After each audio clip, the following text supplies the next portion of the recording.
Alors voilà, pour le travail que vous allez devoir faire, je suis allé chercher une photo d'un bâtiment connu.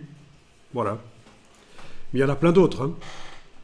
Et comme je vous disais, si vous prenez la Statue de la Liberté, par exemple, vous n'êtes pas obligé de prendre toute la statue. Si vous prenez la tour de Pise, vous n'êtes pas obligé de prendre toute la tour de Pise. Vous pouvez prendre une partie reconnaissable, comme la tête, la couronne sur la Statue de la Liberté, les arcades sur la tour de Pise. Donc voilà. C'est vraiment l'idée, c'est d'utiliser les formes de l'architecture pour faire un masque flamboyant autour du visage ou de la tête d'animal que vous y avez commencé la fois passée.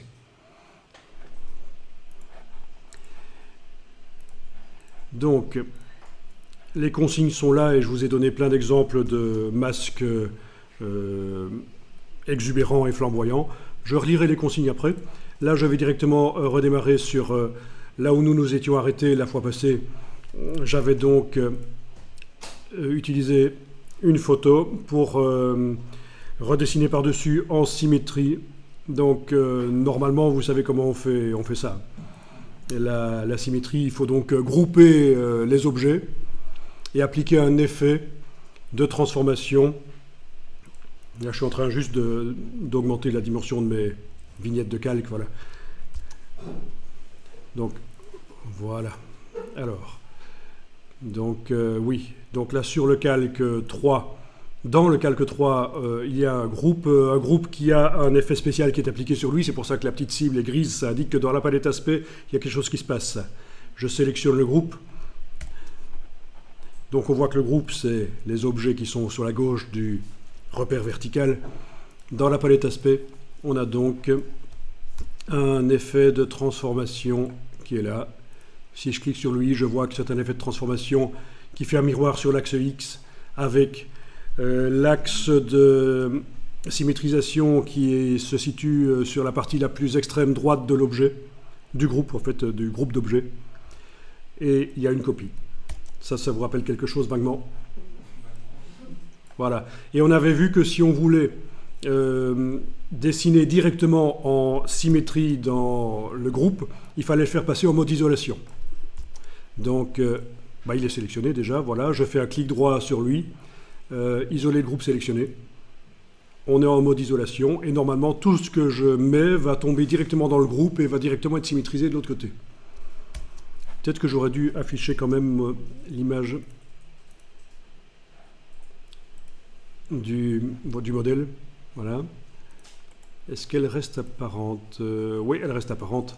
Elle s'affadit un peu, mais une fois qu'on isole le groupe, elle reste quand même visible.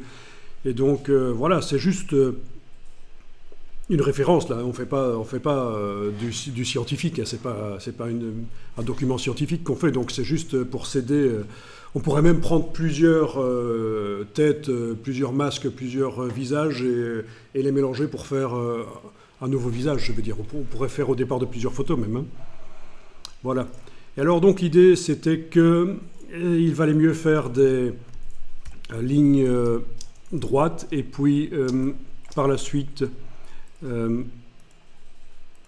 appliquer un effet de... Ça c'est juste une suggestion parce que c'est un effet de courbure.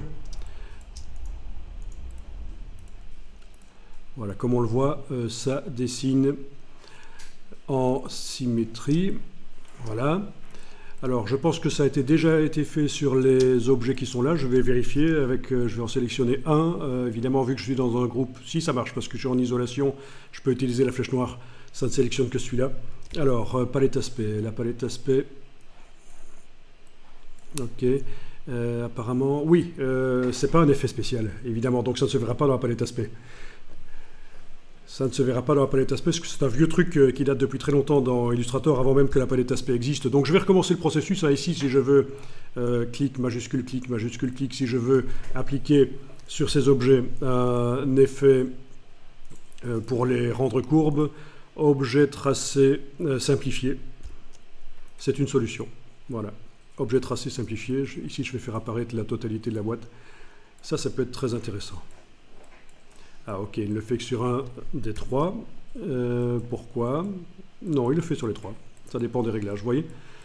Donc c'est pour ça que je vous dis dans les consignes, vous pourriez démarrer vraiment, faire grossièrement à la plume, des lignes droites, ne pas commencer à faire des courbes de Bézier, parce que de toute façon par la suite on peut les appliquer, les obtenir, les courbes avec objet tracé simplifié, et vous pouvez même jouer sur les curseurs pour obtenir l'effet qui vous plaît le mieux. Bon, vu que ce n'est pas un effet spécial qui apparaît dans la palette aspect, une fois qu'il sera appliqué, vous ne récupérerez pas vos objets, à moins d'avoir enregistré le travail sur le disque dur. Je veux dire, les tracés, ils sont modifiés une fois pour toutes, là. Ce n'est pas un effet qu'on peut aller remodifier. Donc ça vous rappelle vaguement quelque chose.